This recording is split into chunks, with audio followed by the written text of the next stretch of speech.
आज की बात अब हर शाम सोमवार से शुक्रवार 8:30 बजे से। सब कुछ खबरें इंटरनेशनल जगत से। अमेरिका और ईरान के बीच जंग खत्म करने के लिए अंतरिम समझौते पर दस्तखत हो गए हैं। अमेरिका और ईरान के बीच युद्ध विराम समझौते पर हस्ताक्षर होने के बाद दोनों देशों के बीच पहली औपचारिक बातचीत आज स्विट्जरलैंड में होगी। लेकिन इस सब के बीच नेतन्याहू की सनक ट्रंप के लिए मुसीबत बढ़ा रही है।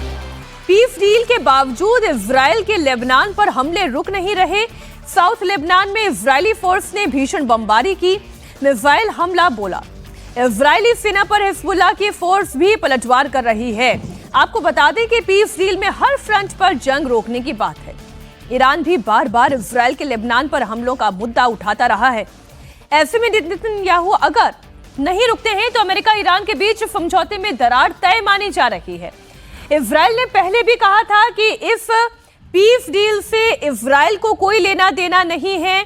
इधर जेडी वेंस का पारा गर्म है। नेतन्याहू का ये कोई यू टर्न नहीं है ना प्रोफेसर साहब, ये इजराइल का कोई यू टर्न नहीं है। नेतन्याहू ने पहले भी बोला था ये हमारे अस्तित्व का संकट है और लेबनान में हम हमला जारी इसलिए रखेंगे क्योंकि हमारी लड़ाई हिजबुल्लाह के खिलाफ है और हिजबुल्लाह ईरान से समर्थित है। बिल्कुल।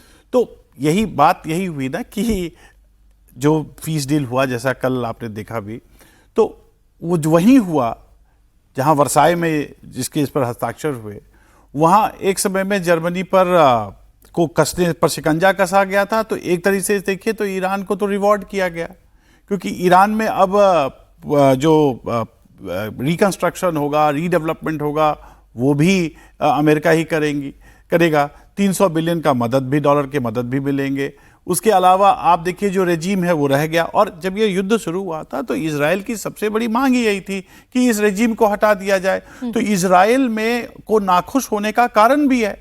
और मुझे लगता है कहीं छिपे रूप से, सज्जन जी ज़्यादा बेहतर बता पाएंगे, कहीं अप्रत्यक्ष रूप से कहीं ये भी कोशिश हो सकती है अमेरिका में, और ख़ास करके ट्रंप के जो ज़्यादा समर्थक हैं, मुझे लगता है कि वो यहूदीवादी राजनीति जो अमेरिका में चलती है उसको डाइल्यूट करने के लिए भी ये किया जा सकता है, ताकि इजराइल कहीं ना कहीं इस मामले में थोड़ा अलग थलग पड़े। क्योंकि इजराइल अगर थोड़ा अलग थलग पड़ता है तो अरब विश्व में खास करके जो तेल की राजनीति होती है उसमें अमेरिकी प्रभाव शायद संभवतः बढ़ सकता है।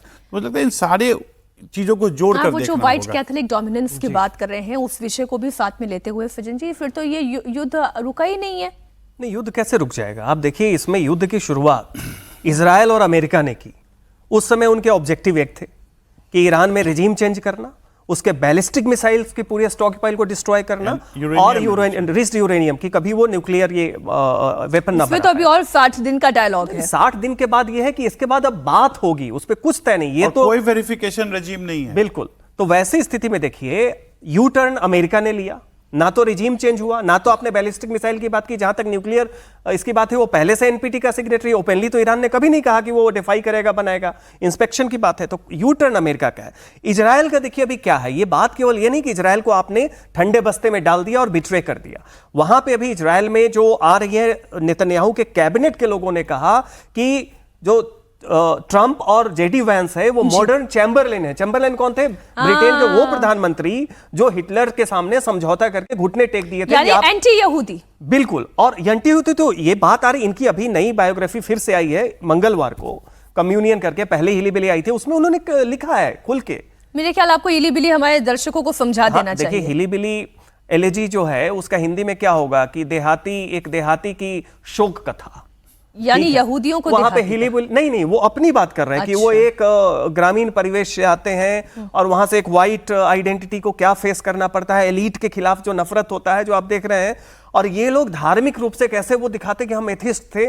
और दूसरी जो उनकी बायोग्राफी आई है कम्युनियन अभी मंगलवार को, उसमें लिख रहे हैं कैसे हम अपने बच्चों को लेके रोज हर संडे को चर्च जाते हैं और हम एक समय में एथिस्ट थे, अब ईश्वर में हमारी पुनर्प्राप्ति हुई है। और हमारे यहाँ जो रिपब्लिकन यंग जनरेशन है वो मानते हैं कि यहूदी और इजराइल कैसे अमेरिका को चला रहा है बहुत। और मागा जो बेस है, मेक अमेरिका ग्रेट अगेन, उसमें भी आप देखिएगा एंटी सेमिटिक मतलब एंटी इजराइल सेंटिमेंट है। और जेडी वांस उसके पोस्टर बॉय हैं। तो अभी आप देखें इजराइल के अंदर में भी और अमेरिका के यहूदियों में भी ये बात आ रहा है कि धीरे धीरे आपने इजराइल और जो मुस्लिम देश हैं उनको बराबरी पे ही नहीं लाया, मुस्लिम देशों को थोड़ा इस डील के बाद तरजीह दे दिया। ये इजराइल के लिए हिस्टोरिक बिट्रेयल है।